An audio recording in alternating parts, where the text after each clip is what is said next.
টানা ৪ দিন গুম হয়ে থাকার পর হলে ফিরলেন ঢাবির শিক্ষার্থী ও বৈষম্য বিরোধী ছাত্র আন্দোলনের কেন্দ্রীয় সহ সমন্বয়ক খালিদ হাসান। গত শুক্রবার সন্ধ্যা ৬টা থেকে তিনি নিখোঁজ ছিলেন। সর্বশেষ তাকে দোয়েল চত্বরে দেখা যায়। সন্ধ্যার পর থেকেও তার সাথে যোগাযোগ করা যাচ্ছিল না। রাতে আমাদের মনে হয়েছিল যে কোথাও গিয়েছে না কি হয়েছে, আমরা শিওর ছিলাম না। আমি ওর হলের সিনিয়র, আমি ওর রুমে যাই, গিয়ে দেখি ওর রুমে তালা।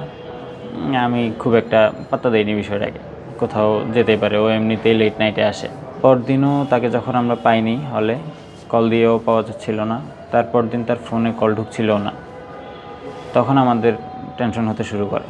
সন্ধ্যার দিকে আমরা থানায় যাই, গিয়ে আমরা একটা জিডি করে আসি। বিভিন্ন গোয়েন্দা সংস্থা বিভিন্নভাবে চেষ্টা করে যাচ্ছিল।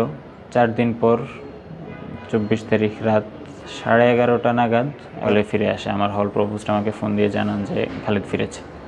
4 দিন পর ফিরলে শারীরিক ও মানসিক অসুস্থতার জন্য হল থেকে তাকে ঢাকা মেডিকেলে পাঠানো হয়। রাত্রে এটা খুব সম্ভবত 11:20-এর দিকে হবে।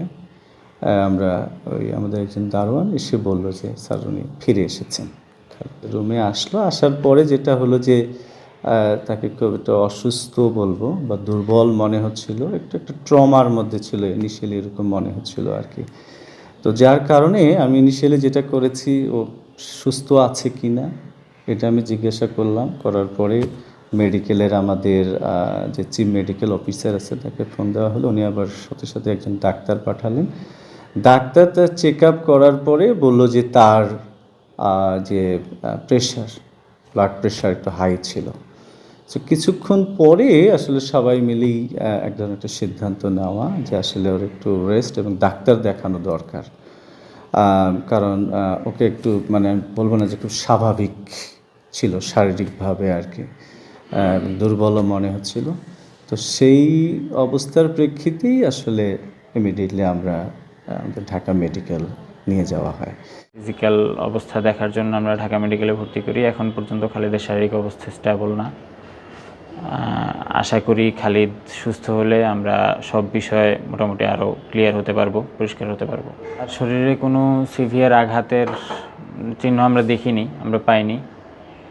যদি কোনো সিনথেটিক ড্রাগ ওকে দেওয়া হয়ে থাকে সেক্ষেত্রে হয়তো শরীরের বাইরের অংশে সেভাবে এটার প্রভাব পড়বে না।